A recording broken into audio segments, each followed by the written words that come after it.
Welcome back to the Think a Better Thought Training Your Mind for Success 101 Deep Dive Series with your author and host, Shane Duke Boring. Yeah, all right.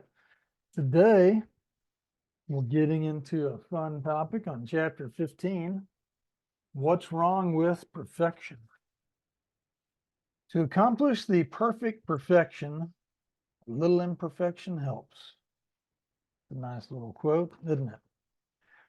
So let's just dive right in. I'm going to do a little reading. You may believe a baby is born perfect, and whether that's true or not, the fact that if a baby is born perfect, he or she does not stay perfect for very long. A baby learns by making mistake after mistake after mistake, and thank goodness they never give up. If you've been a parent, the first thing you notice is they don't do much more than cry, eat, and poop.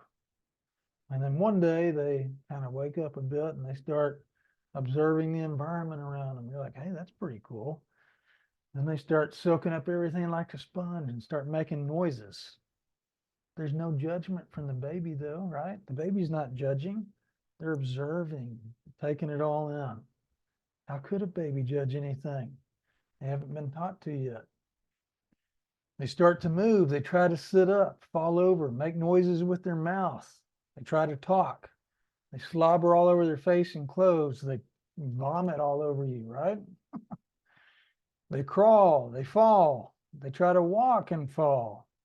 A lot of times they get scraped or they bump their head and have a really good cry about it. Are they crying because they're hurt or because they're frustrated? Sometimes it's both, but they don't quit, do they? One day out of the blue, they walk. Soon after that, they're running all over the place. They say their first word. Next day, they're talking in full sentences, right? What would happen to the human race if one day babies started worrying about making mistakes? What if they became so worried about making a mistake that they thought it would be safer just to stay where they are and cry, eat, poop, and nothing else? What if babies started worrying about what their parents and everybody else thought about their mistakes? I believe mistakes and failures are our best way to learn. The natural system of failing forward, right? I mean, really think about it. I mean, there've been so many different kinds of projects I've had where it just doesn't work out at all and nothing's working. And then boom, everything comes together and it's awesome. And it only comes together because I didn't quit. And what's helpful is having a good time along the way, changing your perspective from failing to learning. Turn your mistakes and failures into benefits. Be grateful for them. See them as stepping stones that are getting you where you want to go. If you're having thoughts where you're beating yourself up, then it's time to really look in and see how that ego is working for you, right? All day long, everywhere you go, social media, TV, radio, whatever, it's full of products that are going to fix you, right? Fix all your problems. We like to look at rich people, celebrities, all that, and envy their position in life. We like to try weight loss programs and get rich quick schemes, hoping for an easy, quick solution to our financial pain or our physical pain. The truth is, though, none of these quick fixes work. None, zero. There may be a short-term improvement, but we usually wind up right back where we started, sometimes even further behind. The reason, I argue, is because we're not addressing the real problem, which is we're unhappy inside.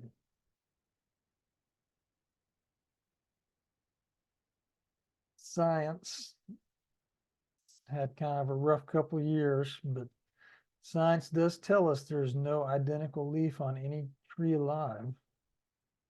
Also tells us there's not a single identical snowflake.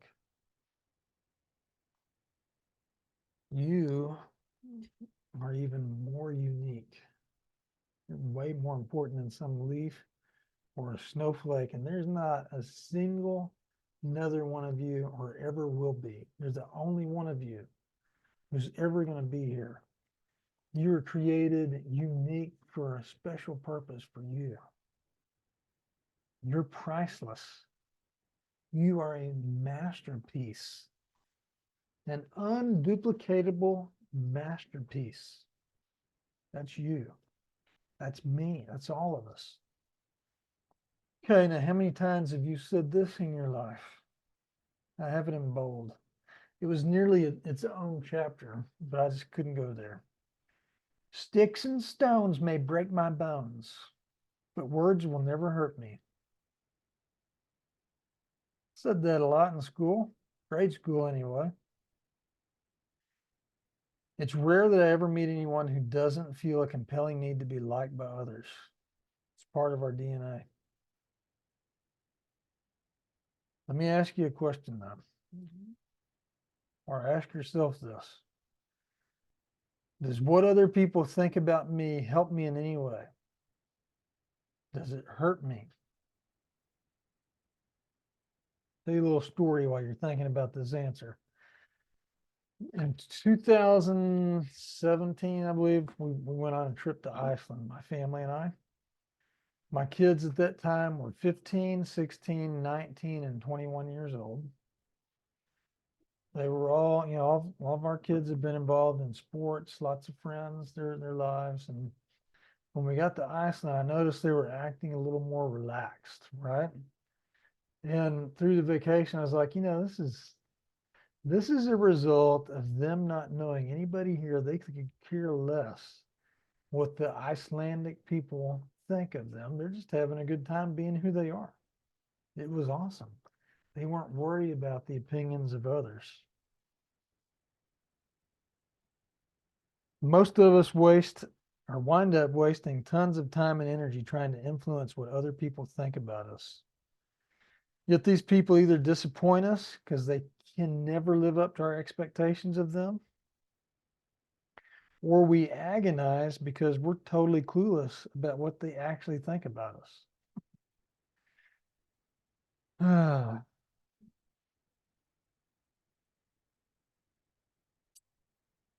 here's a deep question.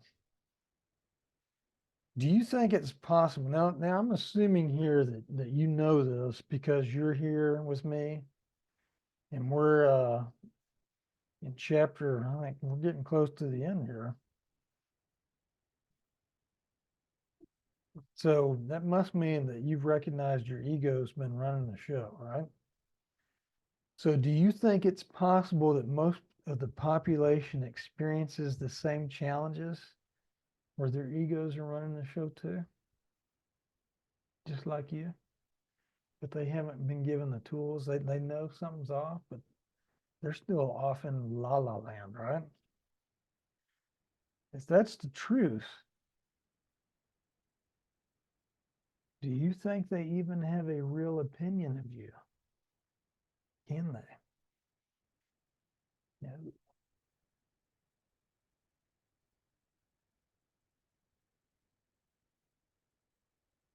When playing the comparison and people-pleasing game, we find ourselves up against a wall that we're either inevitably disappointing someone else or they're unable to live up to our expectations. Individually, we create the law of our lives by seeing what we choose to see. Your thoughts are real things. Your thoughts create your reality. It's in bold, right? And now it's on the internet, so it's got to be true. If we choose to see ugliness, envy, hate, sorrow, lust, poverty, want, that's what we're going to get. That's what we're going to experience. If we choose to see happiness, abundance, love, fun, and excitements, then we're going to see that. It's a choice. A choice. What you think is really the only thing that matters, because what you think will determine who you are and what you have. When you start to wonder about what other people think about you, immediately stop and instead visualize something positive happening in their life. You don't know how to visualize, or you tried it, it doesn't work? Hold on, because when we're done here with the chapter summary and going deeper, I'm going to teach you how to really visualize the right way. Visualize them enjoying a family vacation or a nice evening out. Switch the focus of your thought away from worrying about their opinions to something beneficial for them. And your worry will fade away, and some other magical things may happen too. Or they may not. Depends on how powerful your ego is. At the end of the day, the opinions of others hold zero value for you, because you have absolutely no control over what anyone else thinks about you. And really, what anyone else thinks about you is none of your business. It's their business. Chapter summary. Ask yourself, do the opinions of others have any benefit for me? Observe the answer. If it's yes, that's your ego talking. The opinions of others hold zero value for you.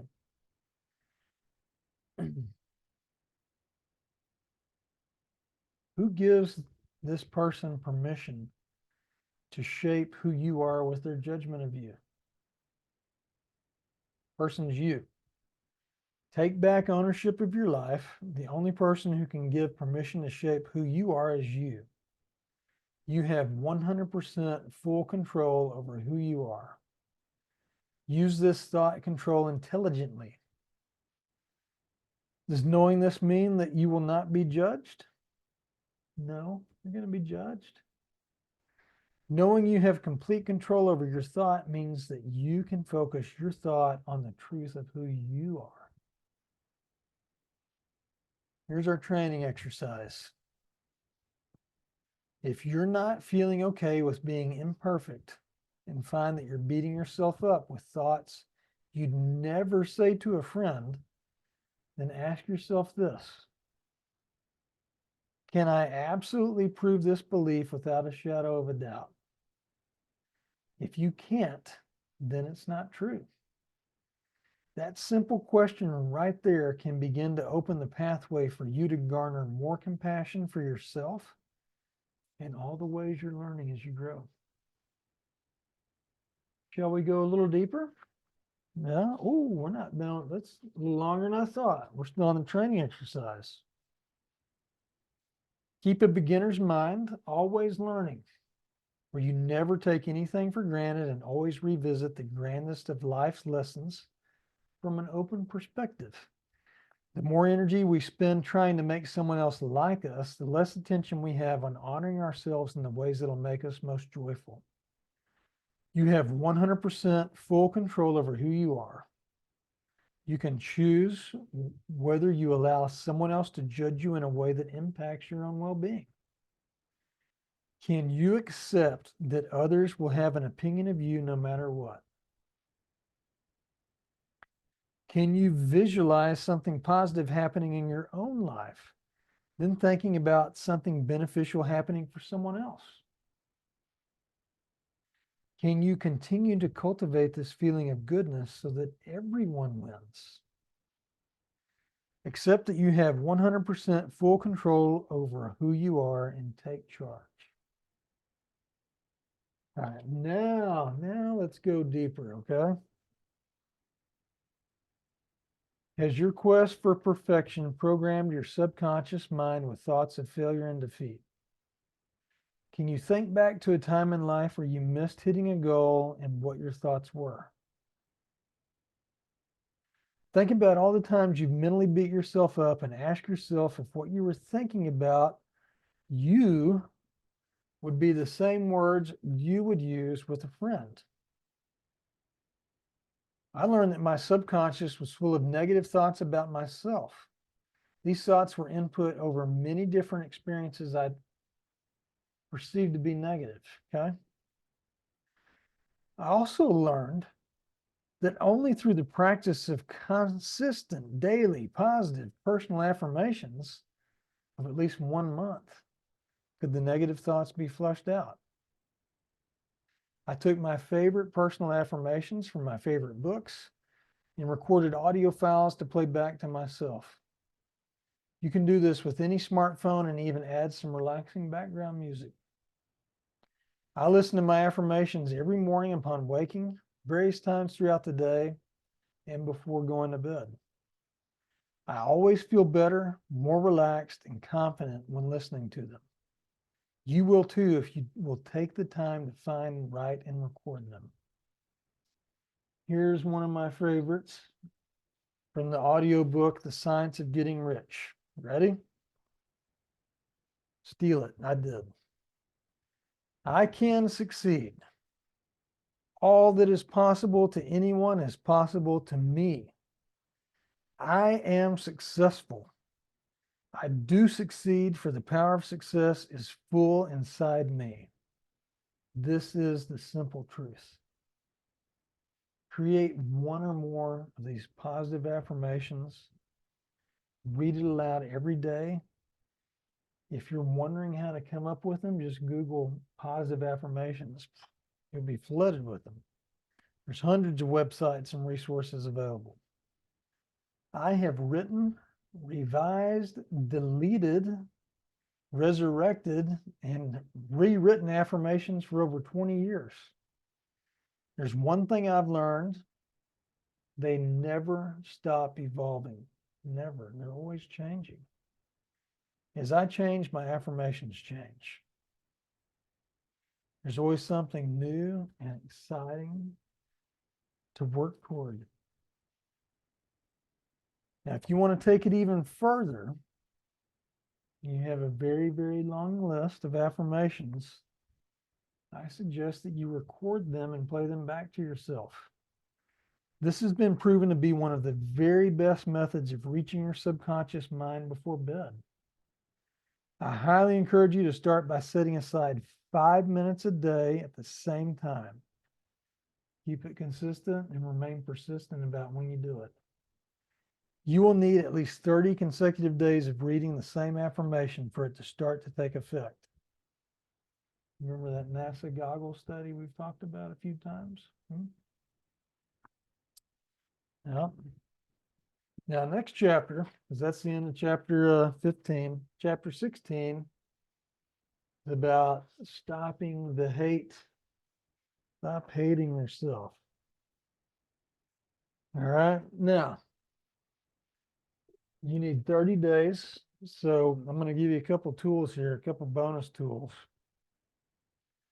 One, you have to learn how to record affirmations.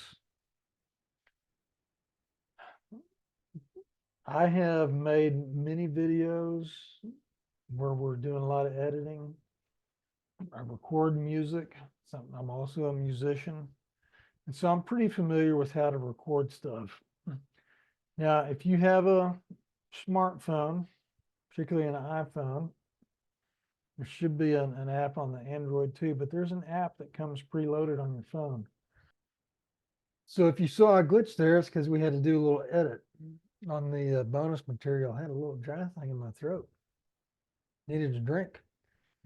But what you need for today's lesson, you need to be able to record some affirmations. You also need to be able to visualize correctly. Now, you may have tried visualizing before and it hasn't worked for you. I'm going to tell you why after we do the voice recording. Now, we may need to do a whole nother video on voice recording. But you've got all the tools you need. If you've got a smartphone, you've got a voice memo recording app on that phone. In Apple, it's called Voice Memos. So you can go there, click it and start talking. Now, there's also an app that comes preloaded on all iMacs and MacBooks called GarageBand. There's a movie maker that I know there's one that probably comes available on Windows too. I just don't know what it's called, but you can find it. If you can't find it, you can go to the Google Play Store or the Apple App Store, and you can find either a audio editing app or a video editing app. You can use any video editing app because all video usually has audio with it, right?